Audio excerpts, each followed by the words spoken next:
Bonjour à tous, c'est Psyplay, j'espère que vous allez bien. Cette vidéo construction était une deuxième surprise pour les plus de 500 abonnés après le challenge de la maison la plus originale. Il semble que vous ayez été plus rapide que moi puisque nous avons dépassé les 700 abonnés sur la chaîne. Alors j'en profite pour vous remercier car le soutien de chacune et chacun d'entre vous me touche beaucoup et je souhaite la bienvenue aux nouveaux abonnés. Vous savez à quel point j'aime Agnès la dentelle, que j'avais découverte dès les Sims 1. J'ai réalisé une vidéo sur son histoire dans les Sims depuis les origines. Si vous ne l'avez pas vue, je vous invite à la découvrir dans le petit i en haut à droite. Elle vous permettra d'être prêt pour voir Agnès la dentelle revenir dans Vie à la campagne. Voici le challenge de construction que je me lance, celui de construire la maison d'Agnès la dentelle version Sims 3. Ça promet, vous allez voir les photos. Si vous n'êtes pas encore abonné, n'hésitez pas à le faire si mon contenu vous plaît, de même qu'à liker cette vidéo et à la commenter. C'est important pour moi car ça me permet de savoir que vous avez apprécié cette vidéo si c'est le cas bien sûr, et ça permet aussi de mieux référencer la chaîne sur YouTube, donc c'est un gros coup de pouce, vous l'avez compris. Et une dernière info au passage, puisque j'ai reçu pas mal de messages qui me posaient la question, je vous confirme que je vais bien mettre à jour le challenge comme à la ferme, avec le contenu de Vie à la campagne. Il faut que je teste un peu le gameplay avant pour faire ça sérieusement. On commence avec quelques photos de l'extérieur de la maison d'Agnès la dentelle dans les Sims 3 et j'en profite pour remercier la personne qui m'a prêté son jeu car je ne le possède pas et je n'avais même pas joué aux Sims 3 avant cet essai. Vous pouvez donc observer la façade avant, la façade arrière, une vue latérale et Agnès au passage gentiment installée devant sa télé. Je pense que vous serez d'accord avec moi pour dire que les formes sont pour le moins originales. Je vais m'amuser et sûrement galérer un peu. Ce que j'ai commencé par faire, c'est par dessiner les plans de la construction en comptant les carrés pour respecter les proportions originales. Vous avez vu que je l'ai installé sur un terrain 40 par 30 à Newcrest, l'Avare. Bien évidemment, toute allusion péjorative entre ce mot et Agnès est à éviter. Une partie des pièces est en diagonale par rapport au volume central, ce qui m'a obligé à déplacer ma construction sur le terrain plusieurs fois. Il y a aussi une avancée de toit, plus une petite terrasse et un pilier au niveau de la porte d'entrée que je reconstitue. Ensuite, je passe au découpage des pièces du rez-de-chaussée. Puis je m'attaque à l'étage qui est moins complexe à faire parce que les murs extérieurs reprennent ceux du rez-de-chaussée, mis à part pour une grande terrasse. Le deuxième étage, du moins ce qui serait le deuxième s'il était accessible, vous allez voir à quel point on aime les hauts plafonds chez la dentelle. Vient l'étape que je préfère, celle des toits. Ici, ils sont particulièrement triangulaires et hauts. Je tente de les reproduire aussi fidèlement que possible car il faudra placer des fenêtres sur certaines parties, c'est très géométrique. Globalement, je peux faire des copier-coller car l'inclinaison est souvent la même. La texture des toits semble être de la tôle noire dans les Sims 3. Je passe à la très grande terrasse que je délimite à l'aide d'une rambarde noire métallique au style industriel qui provient de Au Travail. Je l'applique à l'avant de la maison que je surélève, je choisis des fondations en pierre sombre, je passe au toit qui couvre une partie de l'entrée, il est très particulier je trouve. Je n'oublie pas la touche finale à tout toit qui se respecte, la bordure de toit. Pour les escaliers, j'opte pour un style assez vintage qui colle bien à l'idée que je me fais d'Agnès jeune, puis j'en viens aux terrasses à l'arrière de la maison. Les grandes fenêtres modernes dans les Sims 4 ressemblent comme deux gouttes d'eau à celles des Sims 3, donc c'est parfait.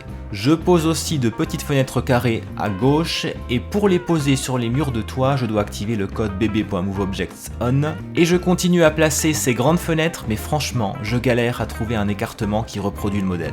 J'en termine avec ces fenêtres coloniales jeu de base en marron foncé, car elles n'existent pas en noir, et on se demande bien pourquoi. J'ai le revêtement mural extérieur le plus ressemblant en tête, donc je prends ce bardage en bois blanc pour presque toute la maison. Pour cette partie centrale qui va faire la jonction entre la cuisine et la salle à manger, il y avait de la pierre.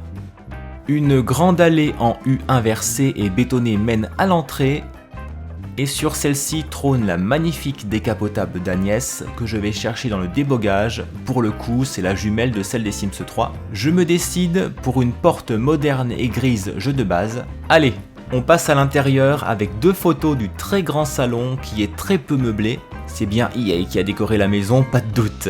Au moins, ça laisse la place à la créativité quand on joue avec Agnès. Les lattes du parquet sont croisées et je passe un certain temps à hésiter entre plusieurs modèles, car aucun ne me semble très proche de l'original. Voilà ceux qui me semblaient les plus ressemblants, et puis je me décide pour celui de gauche. Je pose un carré sur deux pour produire un effet croisé. C'est assez long à faire évidemment, ça demande de la concentration et il faut éviter de se tromper, ce qui m'est arrivé plusieurs fois pour mon plus grand plaisir. Le papier peint a aussi été long à trouver et sûrement plus que le parquet parce que le modèle est gris, uni, avec une moulure blanche et une plinthe blanche elle aussi, et il n'y a rien de tel dans les Sims 4. Donc j'ai navigué entre les propositions et j'ai été très tenté par des papiers peints venant du jeu de base ou de Vampire, mais c'était trop vieillot malheureusement. Le grand escalier est posé devant les fenêtres. Oui, vous avez bien entendu et je me permettrai de ne faire aucun commentaire. Je vous laisse faire le vôtre. Je me suis rendu compte qu'il y avait un papier peint différent avec des motifs dans l'entrée, donc j'en change et c'est le retour de la galère. Je finis par opter par celui-ci qui est assez ressemblant. Voici l'entrée, vous apprécierez au passage la décoration fournie, cohérente et moderne. Pour le marbre, pas de problème. En revanche, j'ai dû être imaginatif pour les motifs centraux. Je trouve ça plutôt pas mal. J'ai de suite eu l'idée de cette fontaine qui est normalement placée à l'extérieur, soyons clairs. En même temps, qui a une fontaine dans son entrée? Levez la main.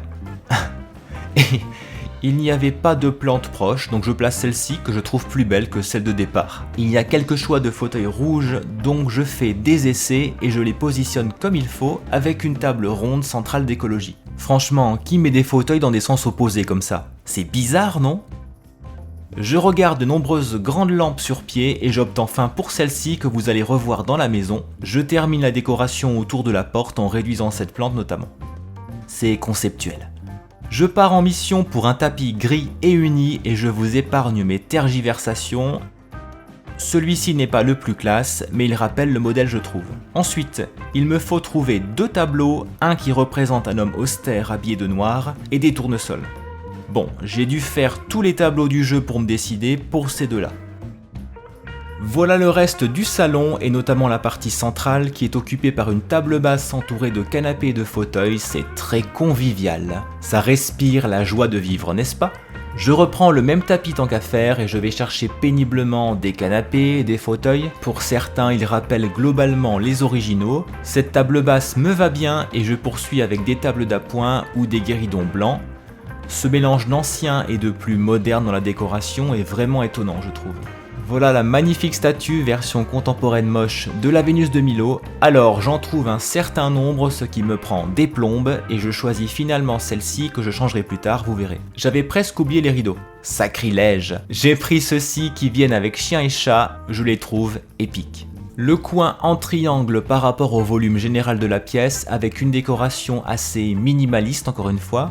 D'ailleurs, je me demande ce qu'on peut bien faire sur ces deux chaises. Écouter de la musique, boire un verre peut-être. Je récupère mon guéridon blanc, je place des sièges qui sont ressemblants et un tapis rond que je réduis. J'ai pensé à cette chaîne de musique qui n'est pas si éloignée de celle de la photo. Et pour le meuble range CD, je vais devoir ruser.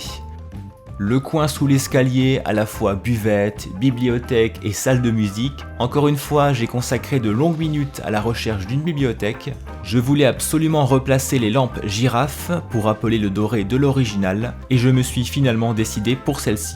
J'ai trouvé ce paysage avec un lac et cette chaise que j'ai prise pour son assise très haute. Dommage que celle des Sims 3 n'existe pas. Elle me plaisait bien. Chacun ses goûts bien évidemment, mais je la trouve atroce. Je ne sais pas ce qui est le pire, le marbre des toilettes ou de la baignoire, le papier peint, le carrelage, la quasi-absence de lumière, c'est la salle de bain de la mort. Parmi les carrelages noirs, je pose celui-ci que je trouve plus beau que l'original à la réflexion. Je ne trouvais pas de papier peint rayé équivalent, donc je vais faire un choix audacieux et plein de bon goût. En même temps, qui met du papier peint dans une salle de bain humide ? Pour les toilettes et la baignoire, il n'y a rien qui s'approche du joli gris-blanc mélangé, donc j'opte pour ces propositions de monde magique et de vampire qui fonctionnent bien dans cette salle de bain charmante. La cuisine maintenant, très sombre, mais au moins vous allez voir que ça n'a pas été la pièce la plus difficile à reproduire. Un sol en marbre et un mur en briques grises. J'ai un peu buté sur le mur, c'est parce que la forme de la brique ne m'allait pas, puis j'ai tranché pour celle-ci. Concernant les meubles de cuisine, j'avais dans l'idée de placer ceux-ci qui proviennent du jeu de base pour la partie basse et ceux-ci qui sont arrivés avec décoration d'intérieur pour la partie haute. C'est l'une des rares fois que je l'utilise depuis que je l'ai acheté. Il va falloir que je m'y mette pour le rentabiliser. Après avoir installé un îlot central, j'équipe la cuisine de l'électroménager de luxe qui convient à Agnès, je m'appelle bien sûr. Voici le dernier mur avec la seule fenêtre de la pièce et 2 tableaux. Ça va être encore compliqué d'en trouver des proches. Voici donc ma proposition qui s'inscrit dans l'esprit des modèles. La salle à manger ensuite, lumineuse et la décoration encore une fois très personnelle. Ces bibliothèques, ça va être mission impossible. Le parquet croisé, vous en avez l'habitude. Je passe au papier peint. J'ai un peu hésité. Celui-ci me va bien, même s'il est plus doré qu'à l'origine. Des lustres noirs, une grande table en verre, nous avons ça dans les Sims 4. Je reprends la chaise à l'assise haute que j'ai placée dans le salon et je me décide pour les bibliothèques. Cap sur le premier étage avec 2 photographies du couloir central, très lumineux et dépouillé comme bien d'autres pièces.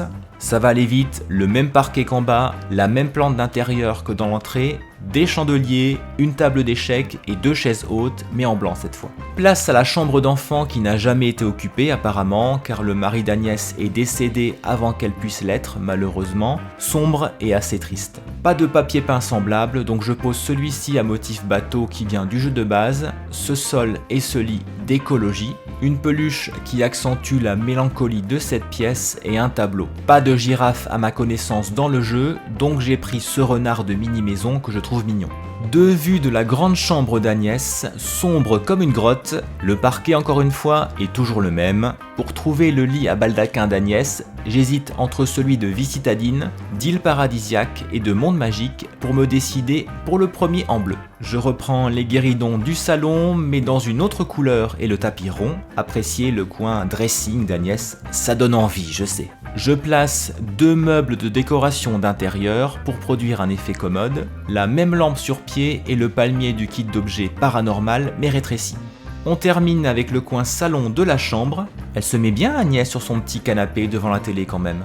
Cette fois j'opte pour ce tapis de paranormal que j'aime beaucoup, une table d'appoint en rouge et vert, la petite lampe et la causeuse ancienne qu'on adore, et puisqu'il n'y a pas de télé style années 70 dans les Sims 3, j'ai pensé à celle de mini-maison. Dernière pièce, la sublime salle de bain numéro 2. Je vais être bref car c'était rapide vu le peu de meubles encore une fois. Je choisis un sol en linoléum qui vient de Bowling car celui des Sims 3 n'existe pas dans le 4 et heureusement. Un mur d'accessoires vintage, des toilettes et une baignoire relativement simple, les meubles de rangement qui sont aussi ceux de la cuisine et je termine la décoration. Avant de vous proposer une rapide visite de la maison terminée, voici quelques dernières photos issues des Sims 3 qui montrent l'extérieur qui est assez dépouillé lui aussi. Vous pouvez apercevoir la tombe de Eric Darling, le défunt mari d'Agnès. Voici les terrasses à l'arrière, pleines de vie n'est-ce pas? Et celle du premier étage qui n'est guère plus accueillante. Il est aux alentours de midi dans ma partie et il pleut. C'est le temps idéal pour faire une visite, merci beaucoup. Voici donc l'avant de la maison d'Agnès, l'arrière avec les terrasses. Je les ai aménagées et j'ai notamment placé un télescope ici. C'est un observatoire que j'ai réduit en fait. Voici l'entrée avec la fameuse fontaine, le très grand salon. Je vous avais dit que j'avais modifié la statue, en fait je l'ai créée moi-même et je trouve qu'elle est plus ressemblante. La cuisine pleinement aménagée et de l'autre côté, la salle à manger qui est assez lumineuse du fait du papier peint et de la lumière jaune, avec ses bibliothèques qui ne sont pas totalement ressemblantes à celles des Sims 3 qui sont en vert, mais j'ai pris ce que j'ai trouvé. La salle de bain qui est plutôt ressemblante au final, avec ce papier peint qui est une vraie pépite, franchement. Et à l'étage, le couloir. De l'autre côté, la chambre d'enfant. De ce côté-ci, il n'y a pas grand-chose à voir, à part cette partie en parquet qui a été ajoutée. La grande chambre d'Agnès, j'ai ajouté quelques éléments de décoration, avec ici son coin salon, et la deuxième salle de bain, avec la partie toilette. Voici la vue depuis le premier étage, le deuxième étage qui est aménageable au passage, et les toits pour terminer. Je vous remercie beaucoup de m'avoir accompagné jusqu'ici pour cette construction et cette visite de la maison d'Agnès. Je voulais la mettre à l'honneur puisqu'elle revient dans les Sims 4, mais elle sera finalement peu jouable. En tout cas, celle que j'ai créée qui se retrouve dans la galerie et cette maison, le son pleinement jouable. Regardez qui rentre chez elle au coin de la rue. La seule et l'unique, c'est Agnès la dentelle. On va la laisser rentrer tranquillement.